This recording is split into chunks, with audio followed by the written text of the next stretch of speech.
All right, so today we're going to take a deep dive into this idea of a Renaissance mindset. Okay. Like, how can we use the way people thought and acted back then, during the Renaissance, to achieve great things today, Right. And one of our sources even goes so far as to say that, like, we might be stuck in this modern mediocrity. Mm. Yeah. It's a pretty provocative idea, right? Yeah, it makes you think. This whole idea of like, are we really living up to our potential? Yeah, exactly. And what's interesting is that the source kind of links this mediocrity to like a lack of ambition.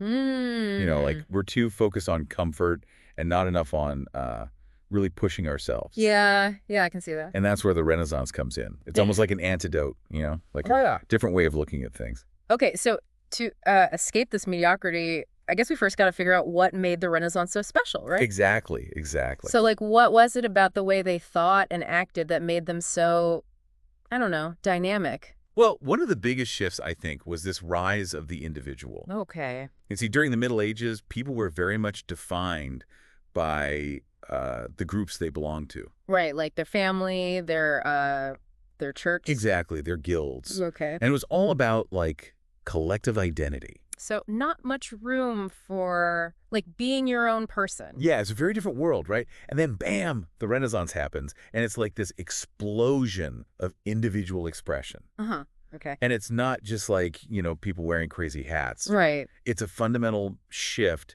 in how people saw themselves and their place in the world. Okay, I'm listening. Like, they started to realize their own potential, as individuals. Okay, so kind of like ancient Greece. Oh, that's a great comparison. When all their old systems broke down and you had all these philosophers popping up like Socrates, Right. challenging the status quo. And then you've got Alexander the Great just like conquering everything in sight. And that's what's so fascinating about these periods of upheaval. Like, sometimes you need that chaos to shake things up, Yeah. to break free from the old ways of thinking and allow for new ideas to emerge. So the Renaissance was like a big shakeup too. Absolutely, like a mental earthquake. Oh, okay. So people are waking up, realizing their potential. Yeah, and not just that, they're also starting to question the traditional ways of doing things. Oh, so it's not just about like self-discovery, but also about challenging the norms. Exactly. Yeah. And our source brings in this philosopher Nietzsche, who really takes this idea to the next level. Okay, what did this Nietzsche guy say? Well, he argued that to be a true individual, you can't just like reject society's rules. You have Yeah. to create your own values. Mm-hmm. Like even rising above conventional ideas of good and evil. Whoa, okay, that sounds intense. Yeah, it's pretty radical, right? But like, how do you even do that? Create your own values. That's the challenge, and it's something the Renaissance figures grappled with too. Okay, so we've got this idea of breaking free from the mold, forging your own path. Right. But the Renaissance wasn't just about, staring at your navel and pondering the meaning of life, right? They were all about achieving some serious greatness. Oh, absolutely.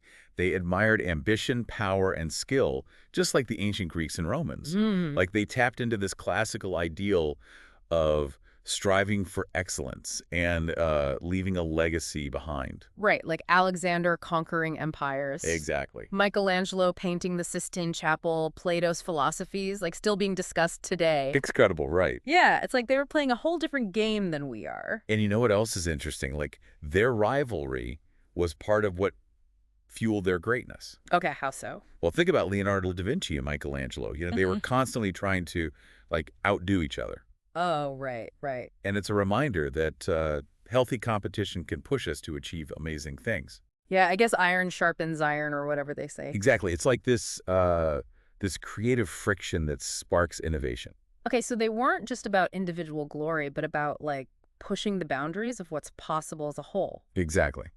But how does that translate to like regular people like us? That's where things get interesting. It's not about achieving fame on a grand scale. Right. It's about applying that same drive, that same ambition to whatever you're passionate about. Okay, so like it's not about the scale of your achievements, but the dedication behind them. Yeah, and the drive to be the best version of yourself, to leave your own mark on the world. Okay, so we've got this idea of breaking free, striving for excellence, but our source also talks about this admiration for the past. Oh, yeah, that's a key part of it. So how does that fit in? You see, the Renaissance wasn't just about looking forward, it was also about looking back. Like the Hmm. rediscovery of all those ancient Greek and Roman texts after the fall of Constantinople. Right, right. It was like this intellectual gold mine. Okay. And they realized that, there was so much wisdom and knowledge to be gained from these ancient thinkers. And it's not just about history for history's sake, right? Oh, no, not at all. Like, our source actually suggests that modern America might be losing touch with its own past. Hmm, that's an interesting point. And they say that understanding history is, like, crucial for navigating the present. Oh, I completely agree. Yeah. It's like trying to solve a complex equation without knowing the basic formulas. Mm. History provides the context, the lessons we need to move forward. Okay, so who is behind this whole rediscovery of the past? Well, one of the key figures was Cosimo de' Medici. Oh, the Medici, the bankers? Yeah, but they weren't just about money. Cosimo had this passion for ancient wisdom. Hmm. Like he actually commissioned the translation of Plato's works. Oh, wow. So that's where the whole Platonic Academy thing comes from. Exactly, exactly. Okay, so the Medici, they weren't just like moneybags. They were patrons of the arts and knowledge and all that. Yeah, they understood the power of ideas. Huh. And that academy, it became like this magnet for brilliant minds from all over Europe. So it wasn't just about the money, it was about creating this hub of intellectual ferment. Exactly, And exactly. then there was Lorenzo de' Medici, Lorenzo the Magnificent. Ah, yes, another key figure. What did he do? Well, he took things even further. He was like this personal mentor to guys like Leonardo da Vinci and Michelangelo. Whoa, talk about an all-star team. Right. And he really saw their genius. Yeah. He gave them the support they needed to flourish. So he was like the ultimate Renaissance man. Yeah, he really embodied this idea of Plato's philosopher king. Oh, right, the leader who's guided by wisdom and all that. Exactly, using their power and influence to foster creativity and progress. But did he use his wealth wisely? Like, is that a question we should be asking about leaders today? It's a question worth considering. Oh, it is. Absolutely. Like, are they driven by a desire to make the world a better place or just, personal gain? And I think that's one of the challenges the Renaissance poses to us. Hmm. It's not enough to just have ambition, you know? It needs to be guided by wisdom and a genuine desire to contribute something meaningful. Okay, so we've talked about the individual striving for excellence, learning from the past, but our source also highlights these, what do they call them? Aristocratic brotherhoods. Oh, yeah, the networks, the connections. It sounds kind of exclusive, though. Well, think of it like the Medici court. Hmm. It wasn't just about fancy parties. It was a gathering of brilliant minds, a place where ideas could be exchanged and collaborations could form. Okay, so like a think tank. Yeah, in a way. Okay, and they argue that these networks were crucial to the Renaissance. Absolutely. Mm-hmm. Because they fostered this environment of creativity and innovation. Mm. And it wasn't just limited to the Medici court. Mm. Think about all those other groups throughout history. Like Plato and his posse. Yeah. Or Alexander the Great and his companions. Mm. They accomplished amazing things by working together, pushing each other to be better. So the Renaissance was really about like collective effort as much as individual ambition? Exactly. It was this delicate balance between the two. Okay, but our source kind of throws a wrench in things, right? Yes. How so? Well, they suggest that these types of deep, meaningful connections are becoming rarer in our modern world.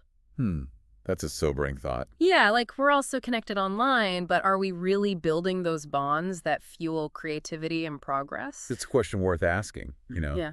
Like, are we sacrificing depth for breadth? Yeah, it makes you think about your own circle, doesn't it? Absolutely. Are the people around me pushing me to be better, to achieve great things? And don't forget, Plato himself believed that true friendship was essential for elevating the soul and achieving wisdom. So these aristocratic brotherhoods weren't just about networking. They were about, like, genuine human connection. Exactly.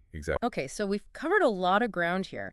Breaking free from conformity, striving for excellence, learning from the past, the power of connections. Yeah, it's a lot to digest. But how does it all come together? Like, what's the big takeaway here?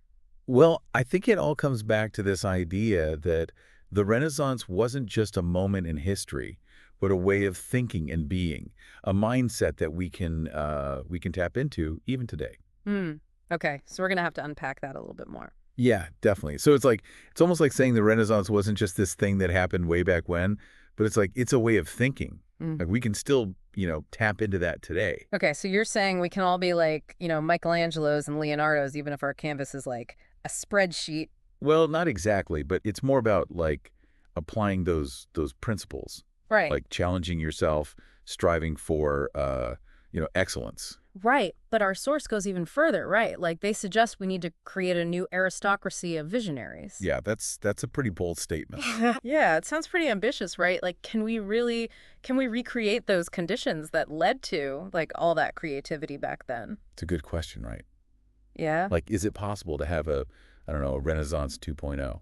Yeah, and if so, how do we do it? Well, it's not about like finding some billionaire Medici to bankroll us, Well, that would be nice though. It's more about each of us like taking ownership of this mindset, Yeah. embracing those core principles. Okay, so instead of waiting for someone to like come save us, we got to become our own patrons. Exactly. Like supporting each other, building a culture that celebrates creativity. Hmm. I like that, but I gotta admit, some of those Renaissance guys, like their level of ambition was kind of intimidating. Yeah, they were pretty intense, weren't they? Yeah, like Yeah. is it even realistic to expect that from everyone? Well, it's not about expecting everyone to be a Da Vinci, right? Yeah. It's more about recognizing that everyone has their own, talents and passions Hmm. and encouraging them to pursue those, with dedication and excellence. Okay, so it's less about replicating the Renaissance exactly and more about like adapting those principles to our own world. Exactly. Exactly. But we started off talking about this modern mediocrity, right? Right. So how does the Renaissance, how does that help us escape that? Well, think about it. This mediocrity, it's often about like complacency, Yeah. a lack of ambition, a focus on comfort over overachievement. Yeah, I can see that. And the Renaissance mindset, it's like the opposite of that. Oh. It's about challenging yourself, pushing boundaries, Mm. striving for something bigger. So it's like get out of your comfort zone, basically. Exactly. And that's where Nietzsche comes in again with his idea of living dangerously. Oh, right. He wasn't talking about being reckless. Right. It was more about embracing the unknown, challenging your assumptions, Mm. being willing to take risks. So in a way, the Renaissance was a pretty dangerous time. Oh, absolutely. It was full of uncertainty, change, Right. new ideas challenging the old ways. But isn't that what made it so exciting? Exactly. And maybe that's what we need a bit more of today. Okay, I'm following you. Like a willingness to step outside our comfort zones, to embrace the unknown. Right, to pursue those things that really inspire us, even if they're, a little scary. Exactly. So Exactly. wouldn't that lead to, like, a lot of chaos? Well, there's always a risk, right? Yeah. But I think the key is to remember that the Renaissance wasn't just about individual ambition. Right. It was also about collaboration, about building meaningful connections and contributing to something larger than yourself. Okay, so it's not just about me. It's about using those individual strengths for, like, a collective good. Exactly. Exactly. Okay, but let's get practical here. Like, how can they actually cultivate this Renaissance mindset? Well, I think it starts with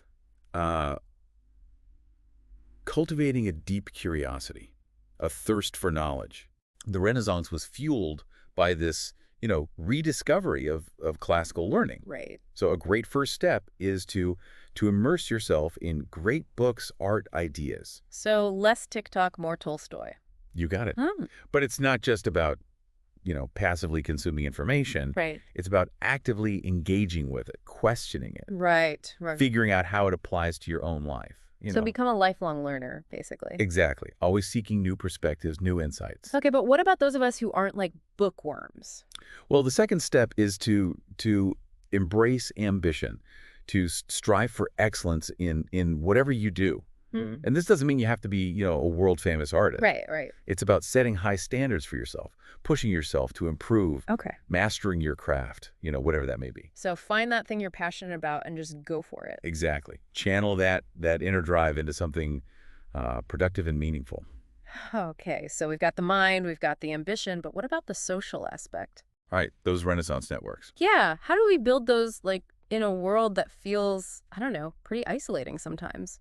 Well, that's the third step. Mm-hmm. Building strong relationships with with like-minded individuals. Okay. Surround yourself with people who inspire you, challenge you, you know. Right. Find your tribe. Exactly. Create a community of support and collaboration. Makes sense, but let's be real. The Renaissance wasn't all like sunshine and Oh, rainbows. definitely not. It was also a time of like upheaval, risk, failure, right? Absolutely. So how do we reconcile that with this whole, striving for excellence thing? Well, that's where the final piece comes in, you know. Embracing the spirit of adventure, being willing to take risks.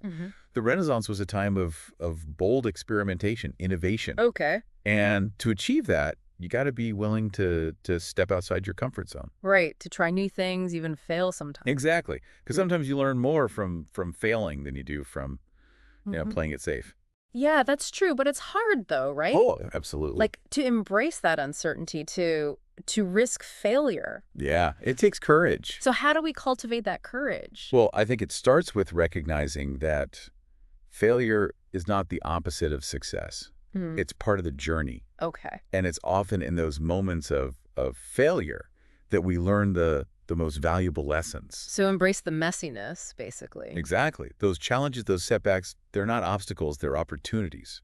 Okay, so we've got these 4 key takeaways. Right. Curiosity, excellence, networks, adventure. Yeah. But how do we know if we're, like, on the right track? That's a good question. What are some signs that we're, like, actually embodying this Renaissance mindset? Well, a good sign is that you're, constantly seeking new knowledge, new experiences. Okay. You're not afraid to ask questions, to challenge the status quo. Right, to be a little bit disruptive. Exactly. And Yeah. you're not just learning for the sake of learning. Yeah. You're applying that knowledge, to your own life, your work. So it's about action, not just, like, hoarding information. Exactly.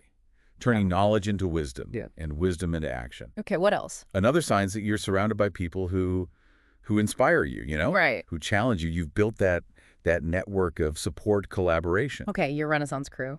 Exactly. And finally, you're not afraid to take risks. You're willing to step outside your comfort zone, to experiment. To embrace the unknown. Right. Exactly. You understand that failure is part of the process. So, living dangerously, but in a smart way. Exactly. Yeah. Not being reckless, but not letting fear hold you back either. Okay, so we've talked about all these signs, but let's go back to that initial point about, modern mediocrity. Right. How does this Renaissance mindset actually, like, combat that? Well, I think it comes down to this. The Renaissance mindset is inherently active. Okay. It's about constantly pushing yourself, questioning assumptions, Yeah. striving for something more. It's the antithesis of complacency. So rejecting that passive acceptance of the status quo. Exactly. Embracing the possibility of change. Mm-hmm. Recognizing that we all have the power to shape our own lives and the world around us. How do we avoid just, like, chasing achievements for the sake of it? That's where it becomes crucial to connect your ambitions to something larger than yourself. Yeah. The Renaissance wasn't just about, individual glory. Right. It was about contributing to the collective good, Okay. making the world a more beautiful, more just, more enlightened place. So it's not just about achieving greatness for yourself, it's about using those talents to make a positive impact. Exactly. Okay, I'm starting to see the bigger picture here, but all this talk about the Renaissance, it can feel kind of overwhelming, Yeah, I understand. It's like, how can we possibly live up to the legacy of these giants? Well, it's not about trying to be the next Leonardo, right? It's about taking inspiration from their spirit, their drive, their willingness to push boundaries, adapting that mindset to your own circumstances. Okay, so it's about finding our own path to excellence. Exactly. And that's, I think, what's so empowering about this whole idea. Okay, but our source ends by suggesting we need to create a new aristocracy of visionaries. What do they mean by that?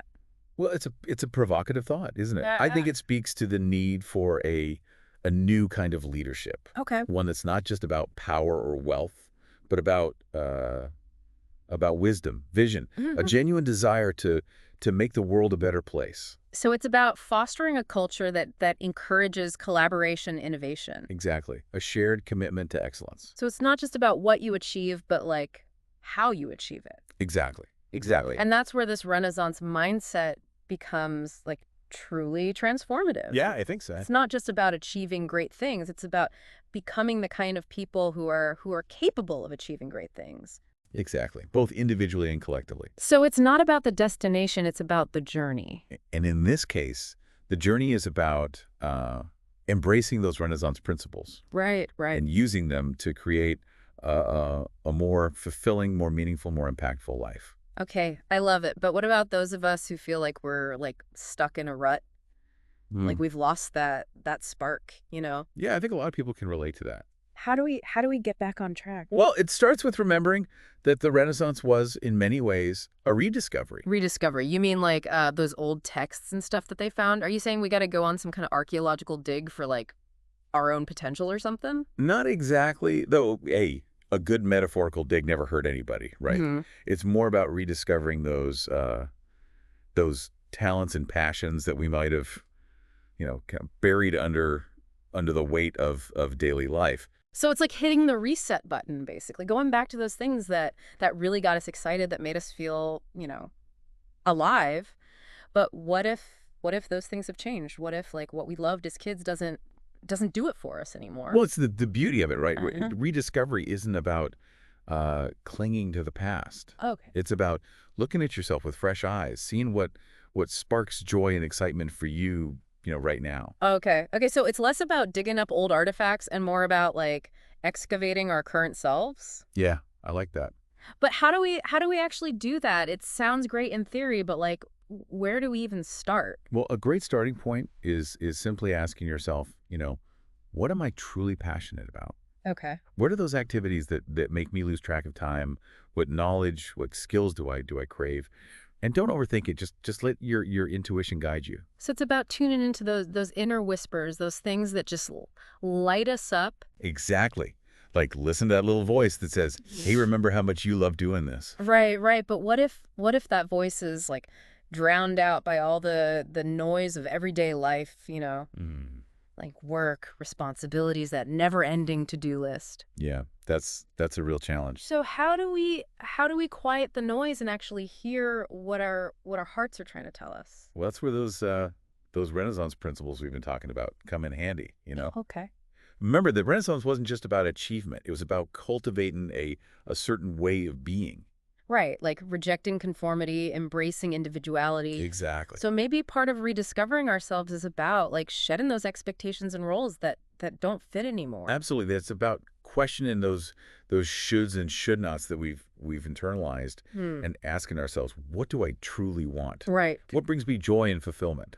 It's like Marie Kondoing our lives, but for our souls. I love that analogy. Getting rid of anything that doesn't spark joy, making space for the things that really matter. Exactly. Exactly. But what if we've been like stuck in a rut for so long that we don't even know what sparks joy anymore? Hmm. Like what if our inner compass is totally out of whack? Well, that's where that spirit of adventure comes in. Okay. Remember how we talked about embracing risk and stepping outside your comfort zone? Right. Sometimes rediscovering yourself requires a little bit of exploration, a Hmm. willingness to try new things and see where they lead. So it's like we're explorers setting off on a voyage of self-discovery. Exactly. Charting unknown waters, seeing what treasures we unearth along the way. That sounds kind of scary though, right? Oh, sure, there's always going to be some uncertainty, Yeah. but that's where the other Renaissance principles come in. Okay. Remember the power of networks. Right, your crew. Surround yourself with people who who support your journey, who challenge you to grow, who celebrate your discoveries. Okay, so find your crew, your fellow explorers, your Renaissance buddies. Exactly. They'll help you navigate those choppy waters. But even with a great crew, exploring can be tough, right? Oh, absolutely. There's going to be storms, setbacks, maybe even a few mutinies along the way. That's part of the adventure. So how do we stay the course when things get rough? Well, that's where that unwavering pursuit of excellence comes in. Okay. Remember, the Renaissance wasn't about achieving perfection overnight. It was about constantly striving, learning, growing. So embracing the journey, even the messy parts. Exactly. Acknowledging that growth is a process, not a destination. But sometimes it's hard to see the progress, when you're in the thick of it. Oh, for sure. So how do we know if we're actually moving in the right direction? That's a great question. Yeah. And I think the answer lies in how you feel. Mm. Are you feeling more energized, more engaged, more more excited about life, Okay. more connected to your passions, your purpose. So it's not just about the external achievements, it's about those internal shifts. Exactly, that sense of alignment, that feeling of being on the right path, even if you don't know exactly where it's leading. Hmm. I like that. And that, I think, is the true essence of the Renaissance mindset. Okay. It's about embracing the fullness of life, the challenges and the triumphs, the setbacks and the breakthroughs. Mm. It's about cultivating a spirit of curiosity, a thirst for knowledge, Right. an unwavering belief in your own potential. So it's not just about achieving great things, it's about becoming the kind of person who's capable of achieving great things. Exactly, both for ourselves and for the world around us. Well, on that note, I think it's time to wrap up this deep dive into the Renaissance mindset. Yeah, it's been a great conversation. But before we go, I want to leave you with this thought. The Renaissance was a time of immense creativity, innovation, human progress. And while we may not have flying machines or anatomically perfect sculptures, we do have something just as powerful, and that's the ability to choose Mhm. how we live, how we think, how we shape the world around It's a us. powerful reminder. So go forth and be Renaissance people. Embrace your curiosity, ignite your passions, connect with your tribe, and create something amazing. The world is waiting.